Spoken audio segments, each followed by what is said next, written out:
जय हिंद दोस्तों, मैं सोमप्रभ सिंह आप सभी का स्वागत अपने चैनल द इनफोकस क्लासेस पे करता हूं। और आज हम क्लास 10th फिजिक्स का चैप्टर नंबर 1 लाइट इसके बारे में पढ़ेंगे और देखेंगे कि लाइट क्या होता है। ठीक ना। तो चैप्टर नंबर 1 फिजिक्स का और वो है लाइट। ठीक ना, लाइट क्या होता है इसके बारे में पढ़ेंगे। ठीक, तो लाइट एनर्जी का एक फॉर्म होता है, एनर्जी का ही एक फॉर्म है लाइट, जो हमको देखने में मदद करता है। ठीक ना, जो क्या करता है, हमको देखने में मदद करता है। तो हम बोल सकते हैं कि light is a form of energy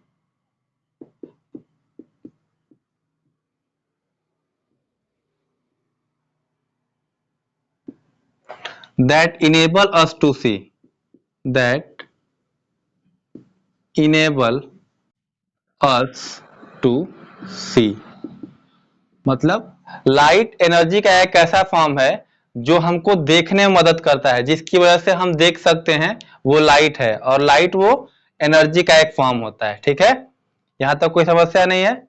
अब लाइट की कुछ प्रॉपर्टीज हैं और उस प्रॉपर्टीज पे हम एक चर्चा करते हैं, देखते हैं प्रॉपर्टीज क्या क्या है लाइट की। तो आते हैं अगले पॉइंट पे, और वो है प्रॉपर्टीज ऑफ लाइट। ठीक है, प्रॉपर्टीज ऑफ लाइट। तो सबसे पहली प्रॉपर्टी है जो लाइट की है वो कि लाइट एक इलेक्ट्रोमैग्नेटिक वेव होता है। ठीक है, लाइट क्या होता है, एक इलेक्ट्रोमैग्नेटिक वेव होता है जो जिसको चलने के लिए किसी मीडियम या माध्यम की आवश्यकता नहीं होती। ठीक ना, तो हम बोल सकते हैं पहली प्रॉपर्टी में कि light is an electromagnetic wave, electromagnetic wave. ठीक, that is it does not require, it does not require any medium to travel। ठीक ना, जैसे जैसे साउंड के लिए क्या होता है कि साउंड को चलने के लिए, ट्रेवल करने के लिए एक मीडियम की आवश्यकता होती है। जैसे आपने सुना होगा, देखा होगा, जानते होंगे कि स्पेस में अगर एक आदमी दूसरे आदमी से दूर पे खड़ा है और वो चिल्लाएगा तो उसको दूसरे को सुनाई नहीं देगा। ठीक ना, तो लाइट जो है वो ऐसा वेव नहीं है। लाइट एक इलेक्ट्रोमैग्नेटिक वेव है जो चलने के लिए उसको किसी मीडियम की आवश्यकता नहीं होती, जबकि साउंड को एक मीडियम की आवश्यकता होती है। ठीक ना, और साउंड को मीडियम की आवश्यकता होती है, इसलिए उसको हम इलेक्ट्रोमैग्नेटिक वेव ना बोल करके मैकेनिकल वेव बोलते हैं। ठीक ना, लाइट एक इलेक्ट्रोमैग्नेटिक वेव है जबकि साउंड एक मैकेनिकल वेव है।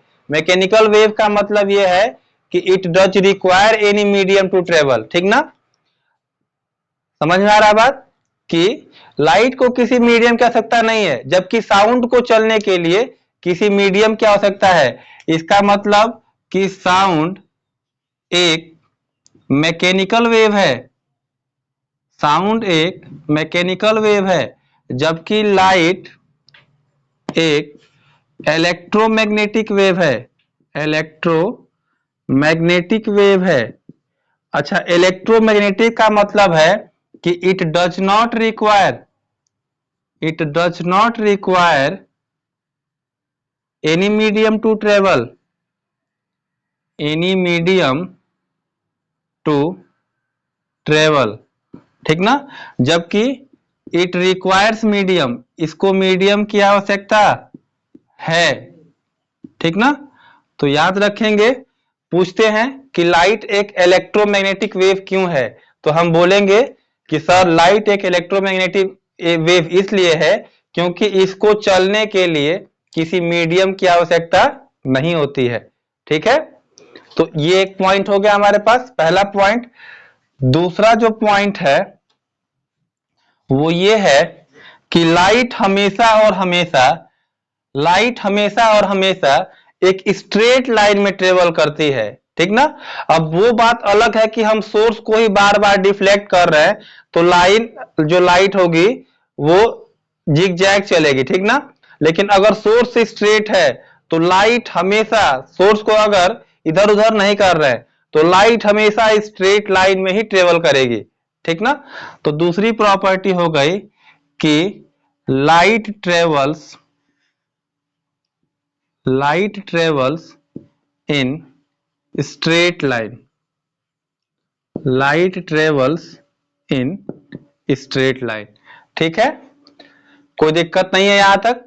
दो पॉइंट बताए कि लाइट एक इलेक्ट्रोमैग्नेटिक वेव है और दूसरा लाइट हमेशा सीधी रेखा में चलती है, ठीक ना। और लाइट की जो तीसरी प्रॉपर्टी है कि ये लाइट हमेशा जब भी होगी, लाइट जब भी होगी, लाइट जब भी होगी एक शैडो क्रिएट करेगी, एक शैडो बनाएगी, ठीक ना। तो तीसरी प्रॉपर्टी बोल सकते हैं कि इट कास्ट शैडो, ठीक ना। ये क्या करती है, एक शैडो बनाती है, ठीक ना। कभी भी आप देखेंगे लाइट कहीं से भी आ रही है, किसी ऑब्जेक्ट के ऊपर गिरती है तो एक शैडो जरूर क्रिएट होता है, ठीक ना, ठीक है। तो तीन बात हो गया कि लाइट शैडो कास्ट करती है, तीसरा। चौथा क्या होता है कि लाइट की स्पीड होती है, चौथी बात, लाइट की जो स्पीड होती है वो मैक्सिमम होती है वैक्यूम में, ठीक ना। तो लिखेंगे चौथी बात कि light has maximum speed that is in vacuum. मतलब वैक्यूम में जो लाइट की स्पीड होती है वो मैक्सिमम होती है और वो होती है 3 इंटू 10⁸ मीटर पर सेकेंड, ठीक है। कि लाइट की जो मैक्सिमम स्पीड होती है वो वैक्यूम में होती है और वो होती है 3 इंटू 10⁸ मीटर पर सेकेंड, ठीक है। यहां तक कोई दिक्कत नहीं है। अब आगे बढ़ते हैं और पांचवी प्रॉपर्टी का बात करते हैं, ठीक ना। और पांचवी प्रॉपर्टी ये है कि लाइट के पास दो नेचर होते हैं, डुअल नेचर होता है, ठीक ना। दो नेचर को हम फिजिक्स में डुअल नेचर बोलते हैं, ठीक है। लाइट के पास डुअल नेचर होता है, कभी कभी ये पार्टिकल की तरह बिहेव करती है और कभी कभी ये वेव की तरह बिहेव करती है, ठीक ना। तो पांचवा पॉइंट लिखेंगे कि लाइट हैज डुअल नेचर, अभी बता रहे हैं इसके बारे में। डुअल नेचर पहला है some time it acts as wave, कभी कभी ये वेव की तरह काम करेगी और कभी कभी ये पार्टिकल की तरह बिहेव करती है, ठीक ना। अभी 10th क्लास में अपने को लाइट का वेव वाला पार्ट पढ़ना है, ठीक ना। जबकि 12th क्लास में आएंगे तो इसका हमको पार्टिकल नेचर भी पढ़ना है और साथ साथ वेव नेचर भी पढ़ना है। और 12th क्लास में जो लाइट पढ़ेंगे उस चैप्टर का नाम वेव ऑप्टिक्स होगा, ठीक ना। ऑप्टिक्स नाम से चैप्टर होगा, ऑप्टिक्स नाम से चैप्टर है और उसको हम यहाँ पे पार्टिकल नेचर और वेव नेचर दोनों पढ़ते हैं, ठीक ना। तो जो 12th में बच्चे हैं वो बता सकते हैं कि लाइट का वेव नेचर और पार्टिकल नेचर दोनों पढ़ना है, लेकिन क्लास 10th के लिए लाइट का केवल और केवल अपने को वेव नेचर का स्टडी करना है, ठीक है। तो ये पांच बात हो गया कि लाइट एक इलेक्ट्रोमैग्नेटिक वेव है, दूसरा लाइट हमेशा और हमेशा उसको चलने के लिए किसी मीडियम की आवश्यकता नहीं है, ठीक। दूसरी बात, लाइट हमेशा और हमेशा स्ट्रेट लाइन में ट्रेवल करती है अगर उसका सोर्स को हम इधर उधर नहीं कर रहे तब, ठीक। तीसरी बात, लाइट हमेशा और हमेशा शैडो कास्ट करेगी। चौथी बात कि लाइट का जो मैक्सिमम स्पीड होता है वो वैक्यूम में होता है और वो होता है 3 इंटू 10⁸ मीटर पर सेकेंड, ठीक। और पांचवी बात, लाइट के पास डुअल नेचर होता है, ठीक है। छठवीं बात पे आते हैं और उसको बात आगे बढ़ते हैं।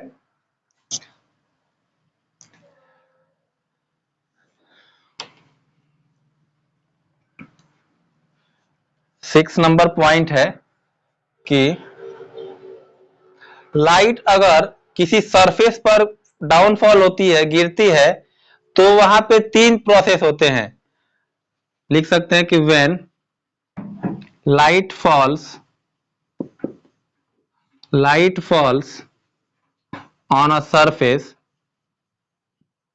अगर लाइट अगर किसी सरफेस पर गिरती है, there will be three phenomenas, there will be three फेनोमेनाज।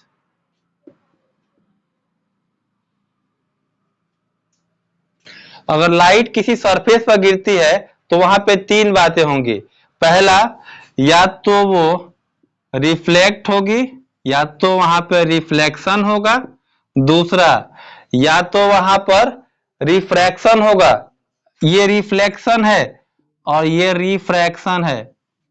या तो रिफ्लेक्शन होगा या रिफ्रैक्शन होगा, या तीसरा एब्जॉर्प्शन हो जाएगा, एब्जॉर्प्शन हो जाएगा। ठीक ना, इसको समझते हैं। छठवां पॉइंट क्या है कि लाइट अगर किसी सरफेस पर गिरती है तो वहां तीन बातें होती हैं, या तो रिफ्लेक्शन होगा, या रिफ्रैक्शन होगा, या एब्जॉर्प्शन होगा। ठीक ना, रिफ्लेक्शन के लिए समझते हैं।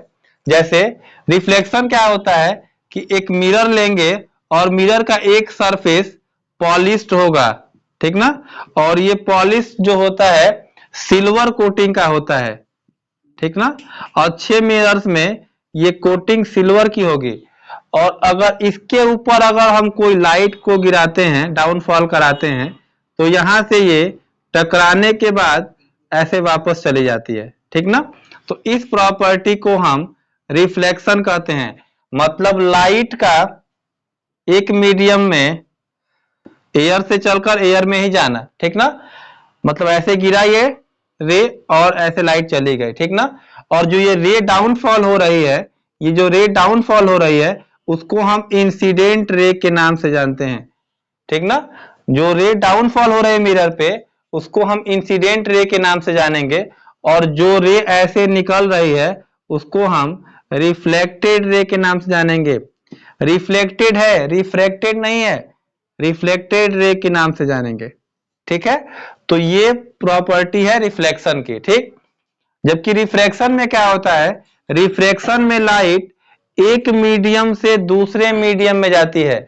जैसे यहां अगर एयर है, एयर मीडियम है और नीचे वाटर है, तो अगर लाइट ऐसे जा रही है तो यहां से दूसरे मीडियम में चली जाएगी, ऐसे जाते हुए दूसरे मीडियम में निकल जाएगी। ठीक ना, तो ये जो है एक मीडियम से दूसरे मीडियम में जाना, इसको हम रिफ्रैक्शन कहते हैं। ठीक, तो बताया मैं कि लाइट अगर किसी सरफेस पर गिरता है तो वहां पे तीन प्रोसेस होता है, या तो रिफ्लेक्शन होता है या रिफ्रैक्शन होता है। रिफ्लेक्शन उसी मीडियम में लाइट जाएगी, उसी मीडियम में वापस आएगी। ठीक, जबकि रिफ्लेक्शन एक मीडियम से दूसरे मीडियम में जाएगी। अब सबसे बड़ी बात है कि एब्जॉर्प्शन कहां पे होता है, तो आपने देखा होगा कि ग्रीन प्लांट्स में जब प्लांट्स के ऊपर लाइट गिरती है तो वहां पर आप जानते हैं कि फोटोसिंथेसिस का प्रोसेस होता है। तो जब फोटोसिंथेसिस होता है उसमें लाइट की जरूरत होती है, मतलब जो लाइट गिरता है वहां पे प्लांट्स पे वो क्या होता है, एब्जॉर्ब हो जाता है। ठीक ना, तो ये अगर कोई लाइट किसी सरफेस पर गिर रही है तो तीन बात होगी, या तो रिफ्लेक्शन होगा, या रिफ्रैक्शन होगा, या एब्जॉर्प्शन होगा। ये 6 पॉइंट्स हैं प्रॉपर्टीज ऑफ लाइट के बारे में। ठीक ना, तो इन 6 पॉइंट्स को आप चाहे तो नोट कर सकते हैं। ठीक, आगे बढ़ते हैं हम, याद नोट कर सकते हैं। अगले क्लास में मिलेंगे लॉज ऑफ रिफ्लेक्शन के साथ कि रिफ्लेक्शन के क्या क्या लॉज है, और उसके आगे चर्चा करेंगे। तब तक के लिए धन्यवाद।